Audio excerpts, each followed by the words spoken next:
Halo, bertemu lagi dengan saya di kuliah matematika dasar.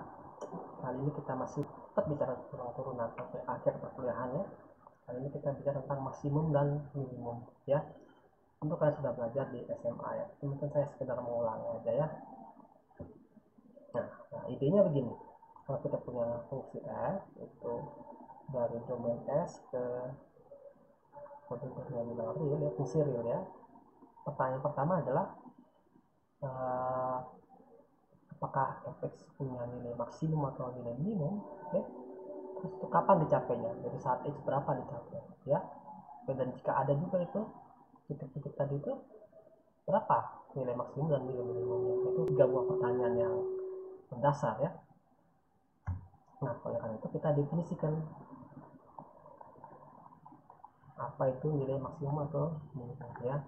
Jadi f dari s ke r itu ya, kemudian c anggota s ya. Yang pertama kita definisikan fc itu nilai maksimum ya jika fc itu lebih besar dari semua fx ya, dimana x-nya itu ada di untuk setiap ya, x ada di s ya.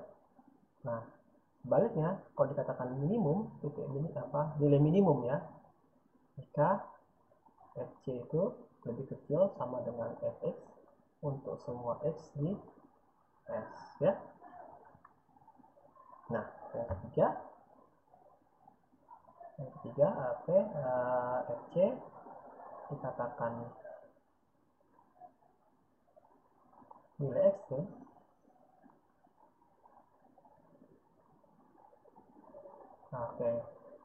jika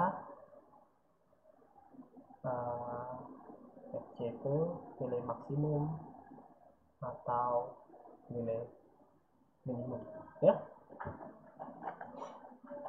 Nah, yang keempat saya definisikan f-nya sendiri adalah f yang kita cari maksimumnya itu adalah sebagai fungsi objektif namanya. Oke, seperti itu. Nah, untuk menjadi ini ada cara mengatakan bahwa jika f itu kontinu pada selang AB ya, maka f mencapai nilai maksimum dan nilai minimum. Jadi tersambungnya dan ya, artinya apa? Artinya nilai maksimumnya ada, nilai minimumnya ada ya. Ini sebuah teorema.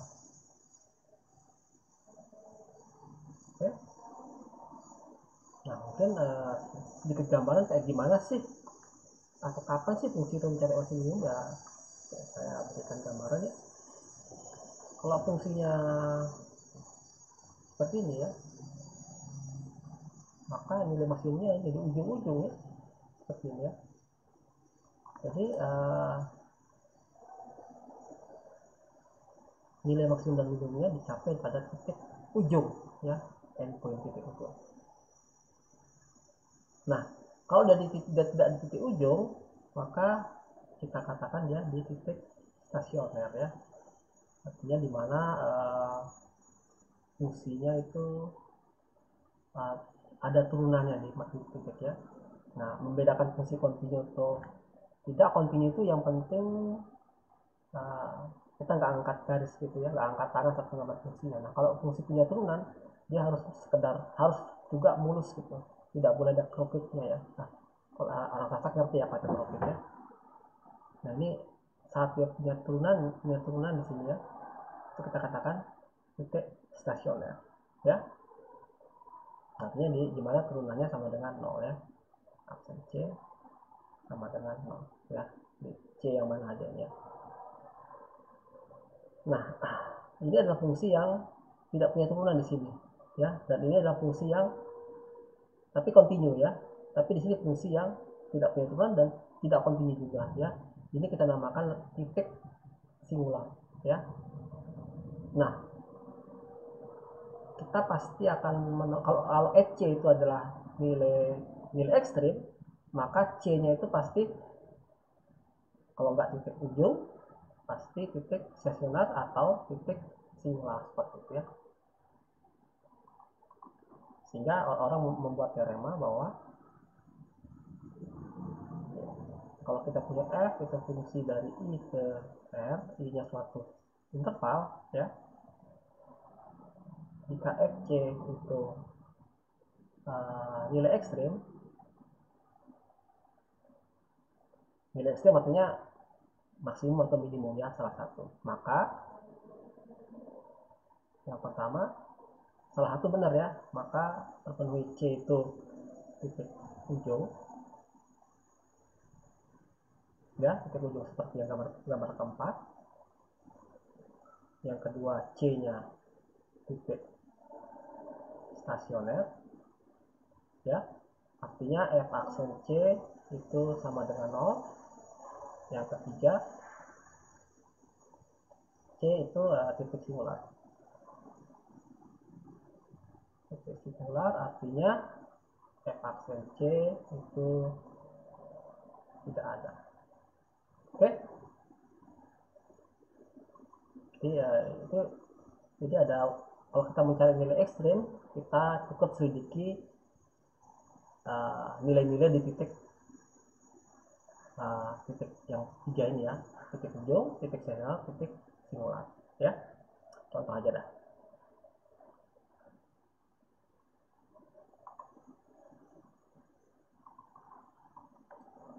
Contoh misalkan saya punya fungsi fx sama dengan min 2x pangkat 3 tambah 2x pangkat 2 ya, maaf ya, itu di interval min setengah koma 2. Nah, kita udah punya oke. Ini kita katakan titik kritis ya. Ini titik kritis ya. Titik kritis.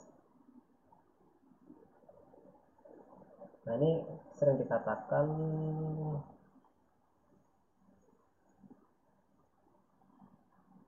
teorema titik kritis ya. Ya, sekedar nama aja ya. Nah, jadi kita untuk mengetahui berapa nilai maksimum minimum dari f, kita harus cari dulu titik-titik kritisnya. Kita sudah punya dua ya. Nah, kita tahu bahwa fungsi polinom ini pasti punya teman di mana-mana, artinya tidak punya titik singular ya. Jadi yang ini tidak mungkin terjadi. Jadi tinggal tentukan titik stasionernya. Berarti turunan pertamanya harus sama dengan 0. Ini adalah min 6x kuadrat tambah 4x sama dengan 0. Jadi maaf sebentar.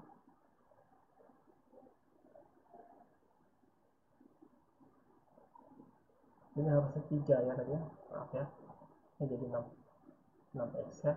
Jadi kita dapatkan 6 dikali x min x kuadrat ya, sama dengan 0, atau 6x dikali 1 min x sama dengan 0. Artinya x sama dengan 0 atau x sama dengan 1 ya.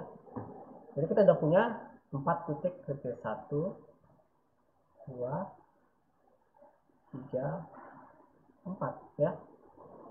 Tapi ingat titik kritisnya harus ada pada domainnya ya. Misalkan x-nya ada 3 ya, x-nya 3, maka dia ada di sebelah sini ya, tidak masuk domain. Jadi 3 ini tidak masuk ya. Tidak masuk ya. Jadi harus titik stasioner itu harus ada pada domainnya. Nah, tinggal kita cek berapa nilai masing-masing. Oke. Pertama adalah f setengah tadi ya. F min setengah, maaf. Min setengah itu kalau kita hitung dapatnya 1, kemudian f0 dapatnya 0, f1 sama dengan 1 ya, dan kemudian f2 itu sama dengan min 4 ya. Jadi kita tahu bahwa ini adalah nilai minimum, sedangkan nilai maksimum ini adalah di titik kritis 1 dan min setengah ya. Dan nilainya adalah 1 ya, dan minimumnya min 4. Nilai maksimum dicapai di X sama dengan min setengah dan di X sama dengan 1. Sementara nilai minimum dicapai di X sama dengan 2, yaitu nilai minimum sebesar min 4. Seperti itu.